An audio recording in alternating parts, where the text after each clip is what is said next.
Focus eye hospital সাধ্যের মধ্যে সর্বাধুনিক চক্ষু সেবা দিতে বদ্ধপরিকর। এখানে রয়েছে তরুণ চক্ষু চিকিৎসকগণ এবং দেশসেরা রেটিনা বিশেষজ্ঞ ও গণ্যমান্য বিশেষজ্ঞগণ। মায়োপিয়া একটি বর্তমান সময়ের সবচেয়ে আলোচিত বিষয়। মায়োপিয়া অর্থ হ্রস্ব দৃষ্টি এবং বর্তমান আধুনিক নগরায়নের যুগে মায়োপিয়া প্রবল আকারে দেখা দিয়েছে। মায়োপিয়া প্রতিরোধে অথবা মায়োপিয়া হলে সেটি সুচিকিৎসা এবং মায়োপিয়া কন্ট্রোল বা মায়োপিয়া প্রোগ্রেশন বন্ধের জন্য আমাদের কতিপয় চিকিৎসা পদ্ধতি রয়েছে। সেক্ষেত্রে আমাদের যেটি করতে হয় সেটি হচ্ছে সঠিক সময়ে চোখের মায়োপিয়াটি আমাদেরকে নির্ণয় করতে হবে।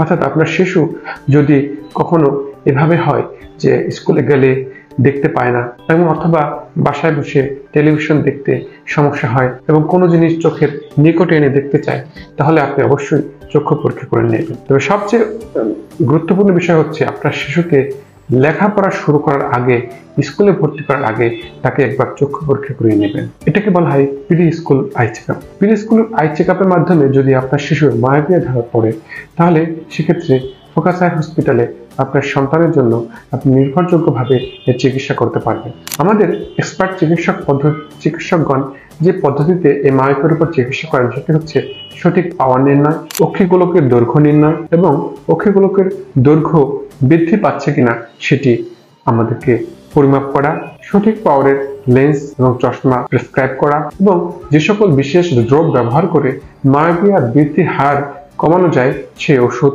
প্রয়োজন মতো ব্যবহার করা, ব্যবহারের নির্দেশ দেওয়া এবং বিশেষ যে লেন্স বা চশমা ব্যবহার করলে মায়োপিয়া বৃদ্ধির হার কমে যায় সেটি আমরা প্রেসক্রাইব করে থাকি।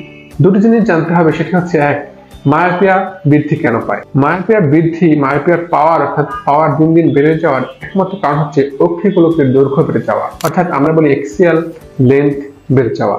সেই অক্ষিগোলকের দৈর্ঘ্য আমাদের পরিমাপ করতে হবে এবং সেক্ষেত্রে পাওয়ার যদি বৃদ্ধি পায় আমাদের পাওয়ার বৃদ্ধি পাওয়া প্রতিহত করার চিকিৎসা পদ্ধতি নিতে হবে।